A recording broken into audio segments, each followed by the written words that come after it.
Good morning, ladies and gentlemen. Welcome back to the show, the RR Show, the best show on the internet.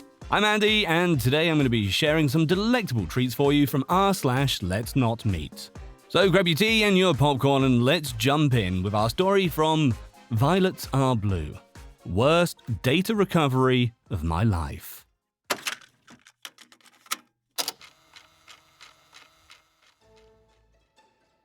Since many of you seem to enjoy my previous story from my childhood, I thought I would share with you something that happened to me 4 years ago now that still sits heavily on my conscience. I'm happy to say that most people in this country go their entire lives without encountering some of the monsters that exist in this otherwise beautiful place. Unfortunately, I have not been so fortunate. Before I start, I'd like to bore you with some backstory. I've been working as an IT systems administrator for a few years now, and have met many people who I occasionally moonlight as a repairwoman for. And yes, I do pay tax. Over the years, friends have told friends that I occasionally get messages and phone calls from strangers asking for basic computer repairs for cheaper than they could otherwise find locally. For years now, I have been overly cautious of people, places, and objects that don't feel right. I've learned to always trust my gut instinct and to err on the side of caution. This story, however, is the one and only time that I ignored that instinct. Around 4 years ago, I was contacted over text message by a local man. He was direct and straight to the point. The conversation was pretty basic. He asked me if I could look at his computer as he heard about me from a friend. I said yes, and he explained the issue he was having. PC had suddenly stopped booting.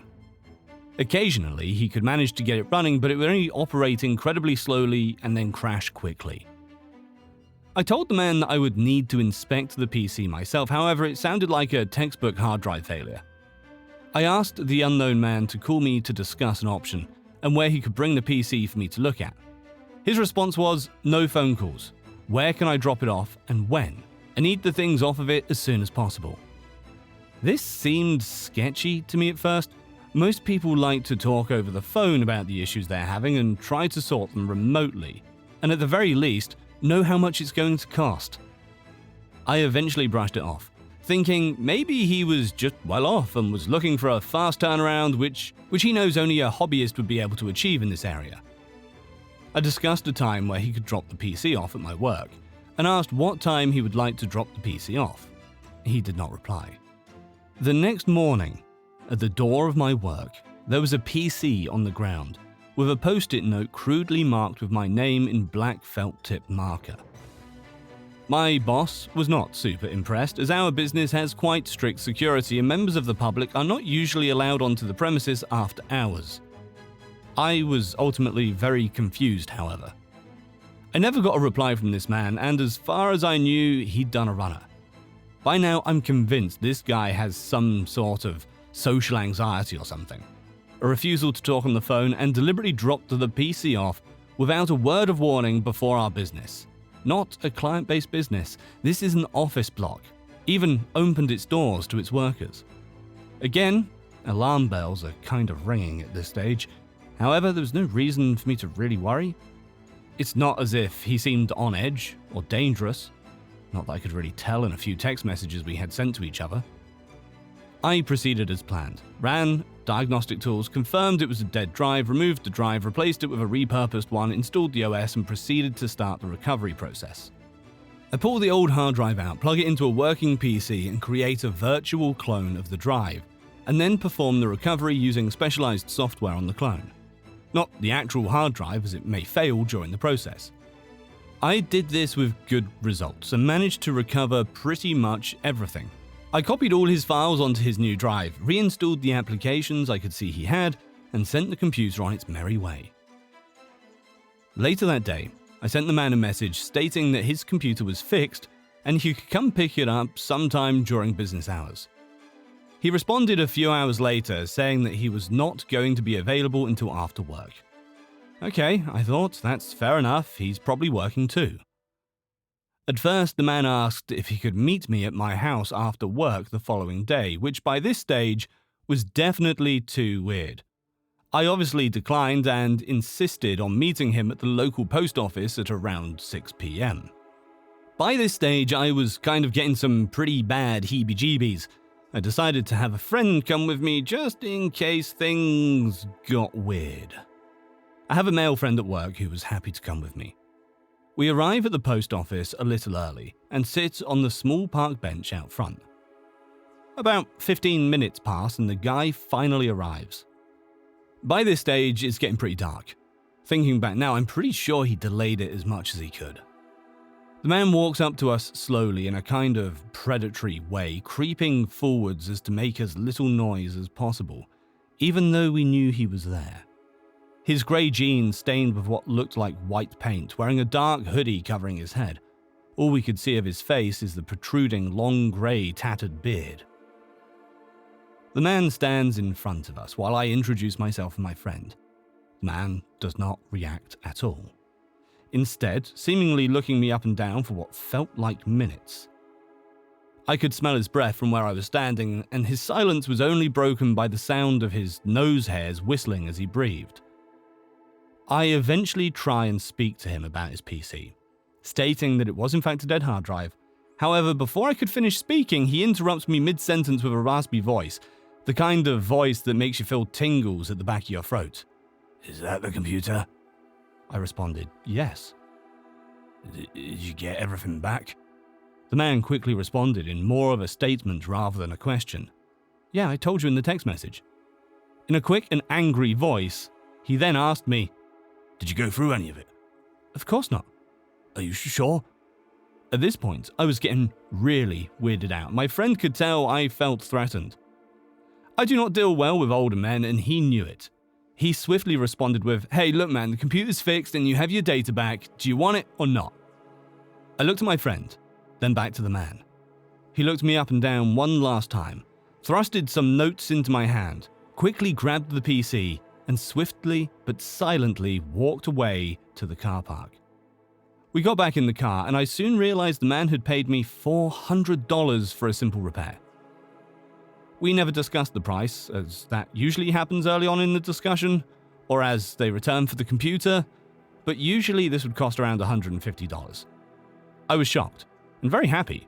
My friend, not so happy. Something was really off about that man, and now I'm even more convinced. Did you notice how intent he was on not going through his data? I agreed. Something weird was going on, although I'm not supposed to. And doing this is kind of a breach of privacy. My itch to know what he was so paranoid about was strong. The next day, at work, having been bugged by my friend, I finally decided to take a look at the contents of the clone drive. I noticed pretty quickly that it was quite large, around 250 gig for what was essentially a Windows install and some basic applications, photos, and a few downloads.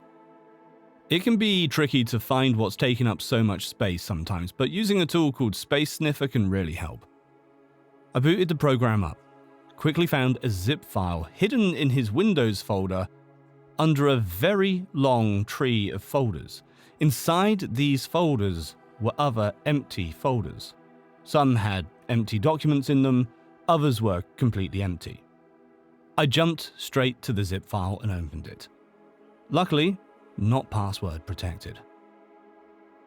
What I found inside makes me feel sick, even more so given what I have been through in my life.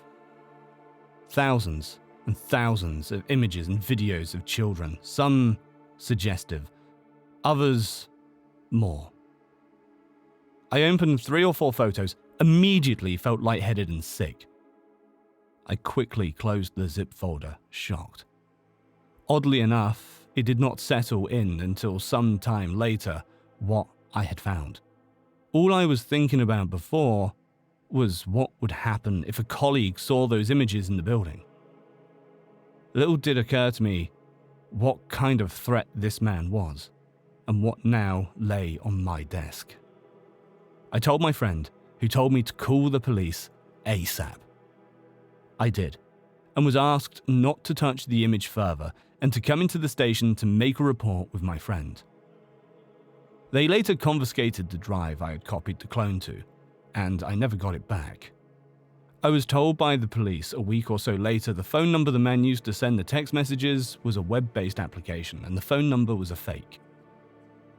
However, they had identified the man thanks to the metadata stored on the hard drive clone, and that the man probably did not realize a copy was made of his drive in the process of recovery. They also told me the man was being looked for. However, his last known residency was in a different state. The police believed he was staying somewhere without a lease, with a friend, or simply squatting and has since skipped town. It's been 4 years now, and I've heard nothing. I'm still paranoid he's going to come to my office building again or follow me home. I have surrounded my house with self-defense items just in case, and my home feels safe. However, work, not so much. Like I said earlier, most people go through life without ever seeing the scum of society. I've experienced it myself 3 times now, and I am done. Never, ever again. So please, creepy man with the most spine-chillingly raspy voice I've ever heard, please do not come to my workplace. You almost cost me my job, and the thought of what you might have done in the past or what you might do in the future haunts me to this day. Please, let's not meet again. This one's from Whale Baboon, the man in the yellow raincoat. So this is a story that happened to my mum's friend in Korea about 10 years ago.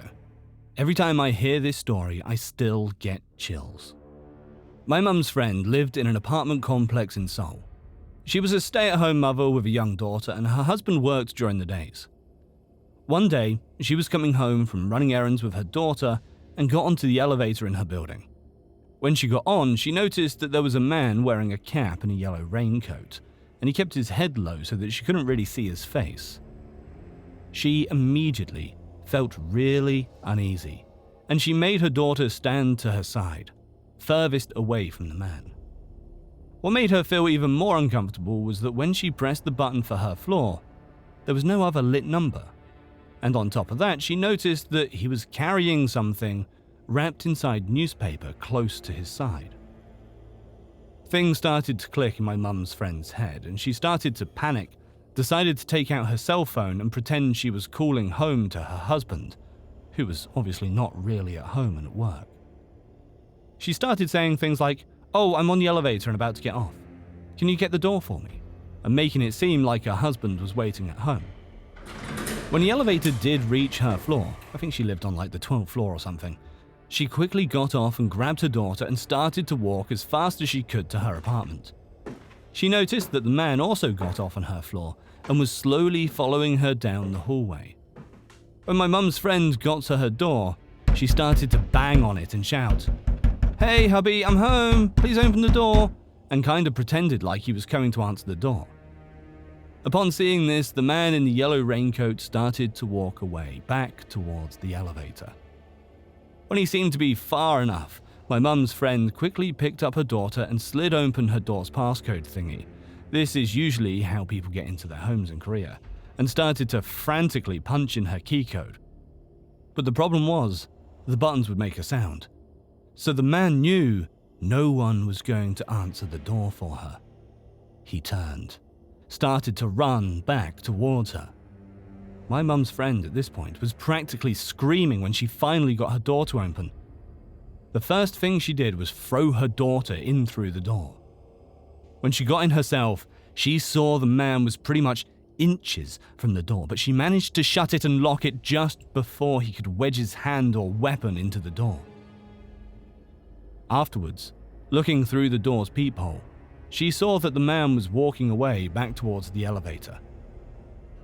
Several months later, my friend's mum was watching the news, and there was a coverage on the capture of a serial killer named Yoo Young-chul, who used to kill a lot of prostitutes.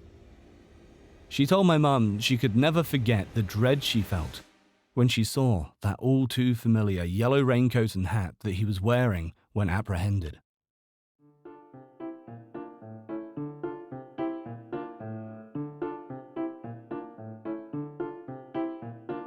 Well, guys, I hope you enjoyed this one. If you've got a second, quickly make sure you're following the show and leave us a review. That'd be a great help. Until next time, guys, peace out, take care.